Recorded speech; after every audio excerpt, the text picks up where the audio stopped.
Então, pessoal, continuando nossa aula aqui sobre herança, eu quero voltar aqui então no pacote Receita Entity e definir uma nova subclasse para nossa classe usuário, a qual eu vou chamar de leitor.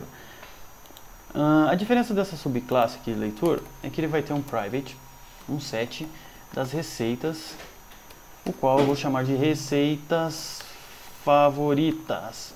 Vai ser um new linked hash set. Operador Diamond, tudo certo. Vamos importar tudo aqui. E muito bem. A diferença desse relacionamento é que eu quero introduzir um tipo novo de relacionamento, o qual é o many-to-many.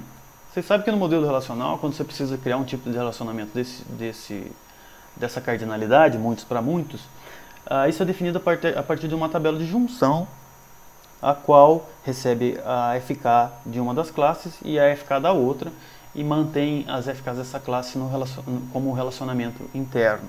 Para a gente fazer isso aqui no modelo orientado a objetos, né, no modelo de entidades, a gente especifica essa tabela de junção aqui, justamente a partir da notação join table e não join column, como eu coloquei. A gente define aqui um nome para essa tabela que vai ser gerada lá, eu vou chamar de receitas preferidas leitores. Pode ser esse nome. E a gente precisa especificar também as colunas de junção, o qual a gente faz aqui, definindo o atributo join columns, que recebe ou um array aqui, se for um caso de chave composta, ou justamente uma anotação só, que eu vou colocar aqui, join column, cujo nome vai ser FK leitor, e ela vai referenciar justamente para o ID lá, então a gente não precisa definir aqui, uma vez que isso é inferido pelo provider. Bom, a gente vai especificar aqui então o relacionamento inverso, né, o que vem lá da outra tabela. Para isso a gente usa o inverse join columns, a gente passa aqui um join column da mesma forma e define aqui FK receita. Então isso vai gerar uma classe lá para a gente, que tem as FKs do leitor e os FKs da receita. Como a gente não precisa salvar as receitas que possam estar transientes ou novas aqui dentro dessa entidade, a gente não precisa definir o fetch, aliás, o cascade, e também não precisamos definir o fetch type nesse caso, porque ele está configurado para lazy, uma vez que o final aqui do relacionamento é many, como eu já mencionei em outras aulas. Essa classe vai ter somente esse relacionamento. Eu posso vir aqui e definir um atributo novo aqui para o usuário. Eu vou definir aqui como um date também, data de início na cozinha, que vai ser inicialmente nulo, né? Pode deixar assim. Java UtilDate, como é um nome composto, como a gente já vinha fazendo, eu vou fazer aqui que é data início cozinha, que vai representar justamente a data em que esse cara começou a cozinhar, justamente para manter isso aí lá na nossa, como um atributo de diferença lá na nossa entidade leitor. O temporal type aqui vai ser dessa vez somente date, porque eu não quero saber hora nesse caso. Esse cara aqui também vai ser uma entidade, portanto podemos aqui importar a entidade. Vou definir o data aqui do Lombok também, para que ele gere os get, sets e equals hashcode to string. Vou dar um extends aqui também na classe de usuário, para que seja uma subclasse de usuário. O Lombok já alerta lá que ele precisa definir o equals hashcode, se vai chamar o super ou não, e nesse caso eu também quero que chame o super, porque o ID vai estar definido justamente lá na nossa classe Py. Voltando aqui na nossa classe Py, eu vou alterar o tipo de herança aqui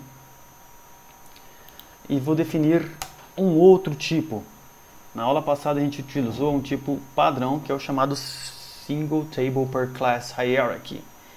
Nesse segundo tipo, eu vou utilizar a notação Inheritance, vou definir a estratégia aqui, que pode ser essa que a gente utilizou na nossa aula anterior, que é a padrão. Nessa eu quero utilizar o joined. O joined, ele se comporta de forma diferente porque ele gera uma tabela para cada subclasse dessa hierarquia, ao contrário do anterior que gerou tudo na mesma tabela. E uma vez que a gente vai gerar uma tabela nova, vamos voltar aqui nas nossas entidades e definir então o nome para essa tabela, que nesse caso vai se chamar usuários autores, para obedecer o padrão de nome que a gente estava utilizando. E neste caso aqui, vou até copiar aqui para ficar mais fácil a alteração, vou chamar de usuários leitores. Bom, feito isso, não quebrou nada, né? O nosso teste está íntegro, mas eu vou vir aqui, após o commit da nossa transação que salva o autor, eu vou definir um usuário leitor, então leitor, usuário leitor, o qual eu vou chamar de budguy, e vou também atribuir um e-mail aqui, que vai ser guy@audari.com.br, porque justamente é um campo que a gente definiu como mandatório lá na nossa classe Py, né? Então ele tem que ser preenchido. O atributo que a gente definiu aqui na classe leitor vai ser o data início na cozinha, que eu vou passar aqui um new date para ser justamente hoje. Vai ser gravado como date lá. A gente pode pôr uma asserção nova aqui, justamente para verificar se o nosso usuário vai ser salvo, né? Antes disso a gente precisa dar um persist no nosso usuário. Eu vou dar um persist aqui então no leitor. Também quero atribuir uma receita para esse leitor, só que para isso eu vou criar um facilitador lá, né? Public void add receita favorita, que vai receber uma receita e vai simplesmente adicionar essa receita na nossa lista de no nosso set de receitas favoritas, como a gente fez de forma parecida nas outras entidades. Voltando aqui no teste, então, eu vou adicionar como receita add receita favorita essa receita que a gente acabou de salvar aqui. Aqui a gente persiste, vou criar a asserção aqui então para testar se o nosso leitor foi gravado. Aqui dessa vez também não é usuário, mas é autor, né? E também verificar se foi gerado, se foi adicionada uma receita. Leitor deveria ter uma receita aqui, autor, né? Para ficar adequadamente. E aqui, leitor.get receitas favoritas.size igual a 1. Vamos salvar tudo. Filha da puta do alarme, vai ter que cortar isso. Muito obrigado. Mouse com o botão direito aqui, JUnit Test. Barrinha verde lá, podemos ir no nosso modelo relacional então, deixa eu limpar isso aqui, Show Tables, e vamos verificar que dessa vez foi gerada usuários autores e usuários leitores. Dessa vez se a gente der um desk na usuário autores, usuários autores, vamos ver que tem lá o ID, a escola e os demais campos. Deixa eu dar um select aqui. E a gente vê lá que tem justamente o ID da nossa classe Py, que está relacionado a esse cara aqui, e a escola dele. Se a gente der um select nos usuários leitores, teremos somente os campos que foram definidos na subclasse e justamente o ID lá da nossa classe Py. Para a gente fazer um select interessante aqui, ó, usuários, join, usuários, autores, o A on o.id igual ao A.id. Se a gente fizer esse select, ele vai trazer os campos dos usuários autores completos. Pode ver que veio a escola aqui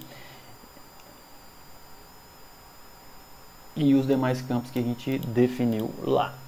Se a gente fizer o mesmo com usuários leitores, vou alterar aqui, leitores, vai ver que vem exatamente da mesma forma lá. E dessa vez somente com o data no início na cozinha. A gente pode ver também que foi gerada a nossa tabela de ligação lá, a partir da nossa join table, a qual mapeia o identificador do nosso leitor e, os identificadores das receitas favoritas dele. Então, por isso, podemos fazer um select se com receitas preferidas dos usuários, receitas preferidas dos leitores. E tá lá que o leitor 2 gosta da receita 1 exatamente como a gente definiu no teste. Portanto, pessoal, nessa aula nós estudamos o mapeamento de herança com o tipo joined, para gerar uma tabela para cada subclasse. Também vimos a herança do tipo single table, que é uma única tabela para a hierarquia de classe. Esse modelo Table per Class Hierarchy é uma outra variação de herança, mas ele não é requerido pela especificação JPA para ser implementado pelos seus providers. Portanto, não iremos abordá-lo, até porque se você dar uma lida na documentação, você vai ver que ele não é uma alternativa muito polimórfica de herança. Então, portanto, vamos ignorar esse cara aqui, uma vez que o Joined e o Single Table vão atender 99% das suas necessidades. Também vimos como definir uma classe básica, é uma variação de herança, que não é realmente uma herança entre entidades, e sim uma herança de mapeamento de atributos, a qual a gente definiu e configurou como classe base para todas as nossas entidades. Bom, muito obrigado, voltamos na próxima aula.